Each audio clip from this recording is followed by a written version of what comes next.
Hey, Tiger Nation, y'all know who we sit down with. We sit down with the chief of the national champions, man. Head Coach TC Taylor. We're down here the 2025 SWAC Media Day here in Birmingham, Alabama. Coach, how did it feel walking in this year as a champion, man? Oh man, it's year 3. Year 3? Year 3 for me. I can think of back in 2023, first year, wasn't a lot of traffic around me. It was kind of slow, but things a little different today. You know what I mean? Things a little different today. In the fast lane now, Coach. But it's a blessing. It's just a test of, the JSU fans, the coaches, and these players, everything that they did last year. But like I've been telling them all summer, it's time to put that behind us. It's time to put that behind us, start marching into 25. So, Coach, I'll jump into one more, and then we'll let TD jump in. We're gearing up. We're less than a month and a half away from our first game against Hampton, first home game of the season. How have you guys been preparing to, like you just said, put 2024 season behind and make this team understand that we're 0-0 for 2025? Yeah, that's the thing that's important when you talk about putting that behind us. It's the veteran players. Yeah. Anytime you got a Jacobian Morgan that plays quarterback for you, that comes back, he knows the culture. Jeremiah Williams knows the culture. Reed Pulliam knows the culture. Jonas Fortillion, Travis Real just got there, but now he gets it. Last year after playing for us for a season. Those guys really love playing football and going to dominate football games. And they're looking forward to it. You can see the way they work now. So the last month and a half, we've been at it all summer. But like I told those guys as well in that first summer meeting, we reached a plateau, but now we got to somehow, some way go up and above that plateau right now, because every other team in the conference and other conferences are looking at us and trying to chase that. Right. So we can't be the same we were in 25. But these guys, one thing I know about them, we got enough core guys coming back, and these newcomers that's in there, it's going to be special this year. Okay. Good. Coach Taylor, again, thanks for joining us. I appreciate it. I'm looking at you in this suit, man. You give a new meaning to tailor-made. Every year, my guy, shout out Kyrus Customs, man. Yeah, I got to get over there. He does a great job. He had me on his for a minute. I'm looking out the window of my office the other day. Hopefully he showed up, and he pulled up right on time before we left. But he does a great job. Since 23, he's been putting me in the suits and everything. I trust him. He family. Yeah. He does a great job, as well as the players. AD Rob, you look at the suit he got on. Even Big O, he looking like everybody tailored. He's sharp, man. Everybody tailor-made. Tailor-made. Yeah. I love it. All right. Hey, Coach, they say third time is the charm. But you did it you won a national championship in 2. What does the third year bring you? If the third year's the charm, what's going to be the charm, for you this year in year 3? Yeah, we just going to take it like King was asking about that first game. We're taking it one game at a time, one day at a time, but we know the expectation. These players wanted, they had a taste of it last year. We was a really good football team last year. And we were a very explosive football team, well-coached football team. You talk about one of the top defenses coming back, one of the top offensive units coming back, and special teams coming back. Yes. So, we just ready to play football again. That's one thing I really don't have to do a lot of, is get these guys up for games. They really love to play. And you just see it in their work each and every day, but the goals are the goals. It's just like last year.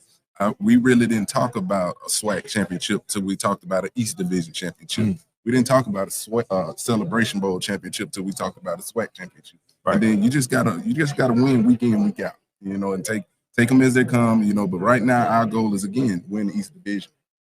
So, Coach, building on the success you had in 2024, historically, and listen, I'm not trying to be controversial, but we felt that the SWAC just hasn't really shown love. And when you came, you said they don't know, right? But this year, man, they just rolled out the preseason SWAC selections. Jackson State with 12 guys, 8 first-teamers, 4 second-teamers, preseason offensive player of the year, Jacobian Morgan at quarterback. Coach, what would your message be to this team to not pay attention to the headlines and get to believing that we're good before we start playing? Like, what kind of identity you want these guys to have, man? I can remember back in 23 and last year, those guys had chips on their shoulder. A lot of those guys, yes, they did. Feel like we got snubbed, right? In a lot of those selections, right? And they went out there and said we talked about it as a team. I told them that the best thing that we can go do is win it all, and that's gonna clean it up. But now back to what your question, talking about the all-conference selection, it's a blessing. I told those guys the other day, that's awesome, but let's not get it twisted. That is off 2024 performance. You know what I mean? That's what I said. I told those guys that's based off last year's performance. Now, when you get selected like that, I talked to them, there's an expectation now.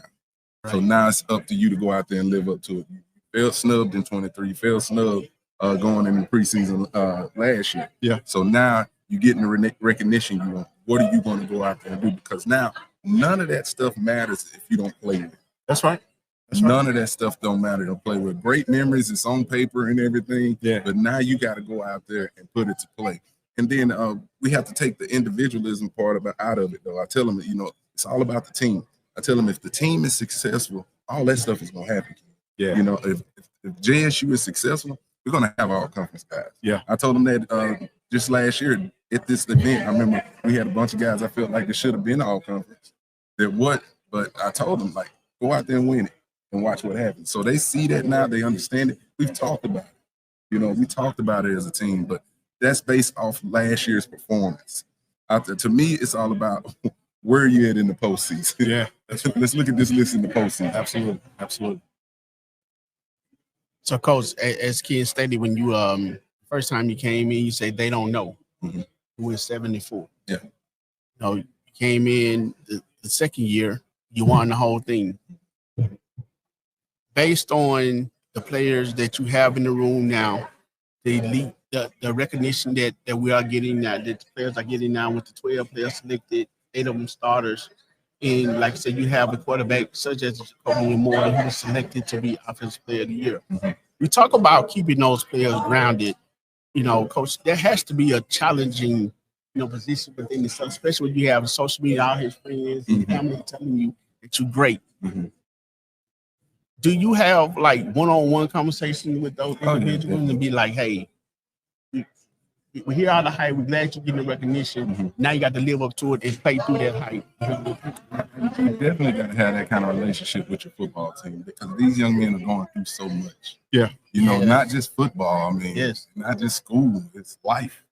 They're young men. So, I tell them all the time, come see me, and they do it. I'm kind of messed up saying it because it's sometimes a line outside their door. And what's crazy about it, though, when they come, it's not even about ball. Yeah. Yes. These dudes are talking about life and things like that. And I think that's why, in the landscape of college football, now I'm able to, obtain a lot of these guys because they know with me, I'm going to keep it real with them. Absolutely. You talk about Jeremiah Williams, every school in the country went with Jeremiah. Jonas Fortillion, Travis Terrell, Nate Rimber, what I mean? Sir. But they know, they see the genuine love and I pour into those guys. And I tell them, when they BS, and I be straight up with them. I told them, I'll never lie to you. If you're not doing something well, whether that's in life or on the football field, I'm gonna let you know.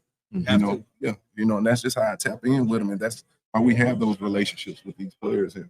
Yes, sir. Coach, I want to expand on one word. I'm gonna get your thoughts on what you think when I say this word, retention. I think that's something that, as we dissect your program and the success you've had over the first couple of years. The cool thing about the 12 picks is that all of them were signed to the NIL collective. And then the other thing, too, is so what that meant is these are the top-tier players in the conference. Exactly. They stayed at Jackson State after winning. They didn't jump ship. But you also were able to retain coaches. We saw some different titles. We saw some promotions. We saw some different unique things. We lost a couple coaches. Of course, they elevated. Well-deserved. Absolutely. Well-deserved for us.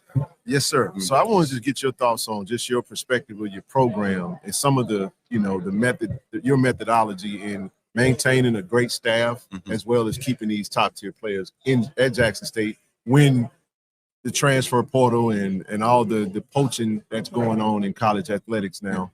Kind of speak to your thoughts on what you're doing at Jackson State. And retention is everything when you're building a dynasty. Oh, yeah. I hate to use that word. I like it because that means that there are more championships to come. That's right. When you're trying to build a dynasty, retention is everything. I just hit on a few names.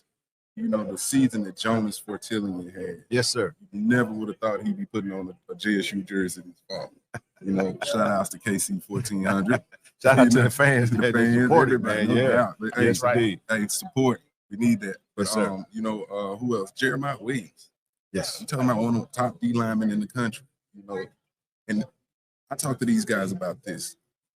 It's the way that college football is, you know, the landscape we're talking about right now. It's not many legacy guys. Yes. Jeremiah Williams I'm so blessed to have him in our program because he started at Jackson State. Here he is finna finish up his senior year at Jackson State. Almost unheard of. Same with Jones Fertillion. He has 2 more years, but he's still here. Yes, you know, Jacoby Morgan, I call him a legacy guy. He did start out at Syracuse, but I recruited him. Yeah. He's been here with us for 3 years. Third year. You get what I'm saying? Yeah. So retention is everything when you're trying to establish a championship culture. Absolutely. It also ties in big time with the coaching staff. You know, if you think back to 23 to this point, how many coaches I've had in here. Yeah. I had some great coaches. I could think back to J.O. Man, you got a good, Bradley. you got Those a guys really I good played in coaching the tree Celebration showing Bowl with at Central. You know what I mean? And, you know, they went on and moved on to South Alabama and other places. Then we got those 2 juggernauts in here last year, Chris Orr, you know, Khalid James. You know, they was an intricate part of us, you know, winning the Celebration Bowl. But I was also able to replace the Khalid James with Coach Aaron Jackson that was already in the building. Yes, sir. That learned under Khalid, you know, that was gold. He already understands our culture. Jeremiah and the rest of that elite D-line group believes in him. Yes, sir. You know, so those things play as a big role. Justin Sanders comes from the University of Charlotte, taking over the linebacker, but he's right there from Pearl. Yes, sir. He's right there from Pearl. Welcome back home. He knows TC Taylor. He knows JSU. You get what I'm saying? Right. So all those things play a big role in it. But retention is everything when you're trying to establish a culture because the rosters are changing year in year. No, let's say day in day out. Until you kicked off spot football for that first game. Rosters are changing. You guys know that. Y'all around, you know, the rosters are changing. Yeah, it is. So you're just trying to get these guys to training camp, really to August. You know what I'm saying? Not August, but, you know, that first game. But, you know, when you're able to obtain coaches and get good ones in here, Manny Ramirez, come on, man. O-line coach, best man. Yeah, HBCU football. You know, hey, I'm gonna tell you, question. that's one room I go by every day. And, all right, coach. Everything good. She's good. That's right. You know, Absolutely. Rip Hurt, you know, but these guys I brought up in our building. Yes, they have. You know, Yes, Rip they did have a been. good job. A lot of people don't know. He called a lot of the Celebration Bowl game. Heard? I'm saying that now. You know, he did a great job in that game. I told him, I said, I'm gonna give you an opportunity here, but I'm gonna be right there with you. But I see it in him. Yeah. You know, so I mean, that's a great question. But retention is everything when you're trying to build a dynasty. Good deal. Good deal. So, Coach, I have one last question for you. You have to wear so many hats. You know, with being a coach, you have to be a father figure. You have to be disciplined. You have to be tough on these players because you also not only grew them to be great football players, but you grew them to be great men. Yeah. You know, so how supportive? How that kind of start with a great staff with you not being stressed with like your this ID in the AD. Everybody seems to have a good relationship to make this whole thing move. Every successful program in the country has a successful AD in the country. Yeah. You know, that's why, like, at the end of the Celebration Bowl last year, people, like, Coach, when you leaving, you going, man, it's hard to go places and find an AD that supports you the way that guy, Ashley Robinson, supports football and loves the game of football. So that's a major part. You know, the relationship he has with our players. Yes, sir. You know, they love him as well because, you know, they know he does so much in order for us to be successful and to continue to be successful. Right. You know, so the relationships are everything. You know, that's something I take to heart anytime I look at a job or anything.